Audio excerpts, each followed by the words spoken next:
I just want something to look back on.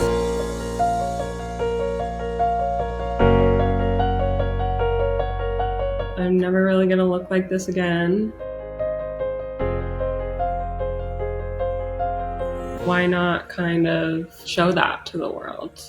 I like the black and white one with my hands. They're kind of like this because it just feels kind of powerful. Kacie is usually behind the camera. But after she was diagnosed with a rare ovarian cancer, she decided to step in front of the camera. She captured it so beautifully. Lots of fun, candid moments in there. It was weird seeing the fully bald ones too. It is a little bit, exposing myself to social media, like fully bald for the first time, which is a scary thing to do. My name is Kacie. I was diagnosed with stage 3 low-grade ovarian carcinoma. It's a very, very rare cancer, and I got diagnosed when I was 30 years old. The photo shoot wasn't the first time Kacie has been in front of the camera. She just got married last year, right before her diagnosis. But these symptoms have actually been a part of her life for years. So I've always had really, really, really painful periods.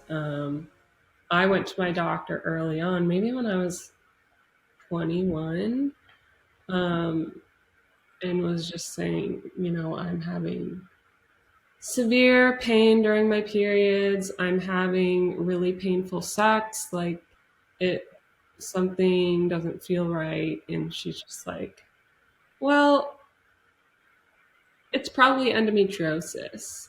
For years, Kacie blamed every symptom on endometriosis. I started getting like stabbing pains in my pelvis. And I went to the doctor again, and she told me to go to get an ultrasound. But I didn't go because I was previously on my work's insurance, and it is so terrible. So I was like, I'm gonna wait till we're married. But once I was on her insurance, I still was procrastinating. While on their honeymoon, Kacie's symptoms suddenly got worse. She started feeling like she couldn't pee. The wait to see her gynecologist was long, and by the time she finally went in, the mass had grown so much that the doctor couldn't even perform a pap smear. I was sharing her my other symptoms because at that point I was like having really painful bowel movements. My hips were starting to hurt, and the urinary issues. So when she told me that, I just cried. Not really for a reason. I was just like, wow, in my mind, I was always thinking I was crazy or like making stuff up in my head. And so she just like hugged me. She's like, you're not crazy. There is something going on, and we're going to figure out what it is. So the same day I went to get an ultrasound, and it showed a 14 centimeter mass in my pelvis. Cancer taught Kacie tough lessons about advocating for herself. Sometimes it feels like, oh, I don't want to like share every single pain and all the stuff that's going on all the time, right? You just like come in for a problem visit and then you're done, But sometimes sharing all those things are like all the pieces that they need to kind of look into something more. It's hard to follow your gut because you never think that it's you that's going to get cancer. Or you're like overthinking it, and every single thing you feel is like, oh, maybe that's cancer. But it could never be me. But finding a right doctor that will listen to you. The advocating didn't stop there for Kacie. She was scheduled for surgery, but her symptoms kept worsening. She pushed to get her surgery sooner. It worked. I did meet with my gyno-oncologist the day before the surgery, and she asked me how important it was to save my ovaries and everything. And I said it's really important to me. And like, I would love to carry a child. And so she's like, I'm not sure how it's going to work with the tumor. I will try my best, but I can't guarantee. The first night in the hospital, a nurse slipped up that I had a hysterectomy. I was asking her how the surgery went, and she's like, your doctor will come in tomorrow and talk about everything, but they said it was super successful and you had a hysterectomy and it's all good. I was like, I need to call my mom now. So I called my mom, and she told me everything they took out and told me that it was cancer. And I was just in shock. The shock didn't have much time to settle in. Soon after her surgery, Kacie had to begin chemotherapy. I went through so much in my surgery, the worst pain I've ever been in, most traumatic.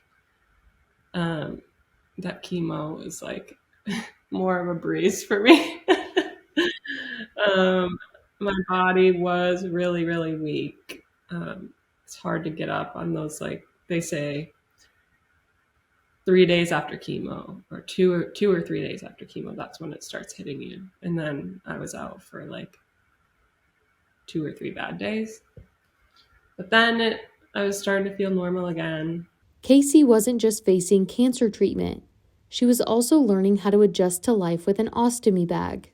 I had a lot of days crying in the bathroom, trying to figure out how to change it. And my skin was so raw around it. And I had a wound care nurse, but I was pretty much doing it on my own every time. And I had to figure out what brands worked for me, and like just literally trial and error so many times. Losing my hair I wasn't too sad about it. I had enough time to mentally prepare.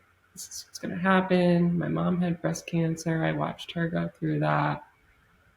She's super tied to her hair, so it was very emotional for her. But I'm just like, whatever, I'll rock it. I rocked it bald multiple times. My scan was in July, and it was clear, and I just like sobbed of relief. It was just like such a crazy feeling. It was what Kacie and her wife had hoped for, even if it changed their plans for starting a family. Well, thankfully, she has a uterus.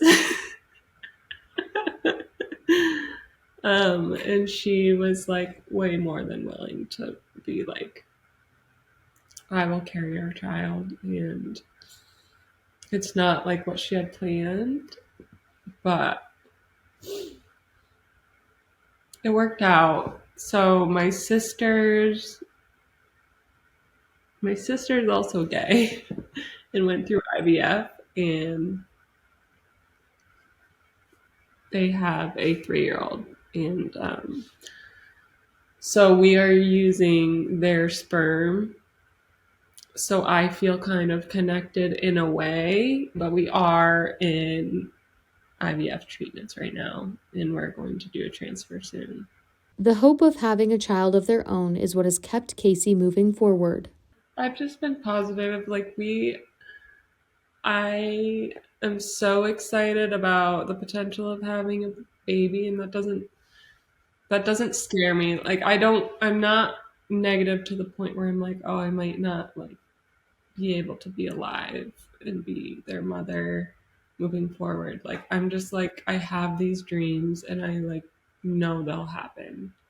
We just bought a house together in a beautiful neighborhood with a lot of kids. I see all that happening. So I'm not in a negative mind space all the time, but it's just those moments that you sit and you like wonder, or you even think back, like, that actually happened to me and it can still happen to me. It's my mind kind of goes back and forth of just like kind of shutting away trauma and then letting it slide out in little moments. As Kacie continues to adjust to her new normal, she looks forward to all the photos she'll get to take and be a part of in the years ahead.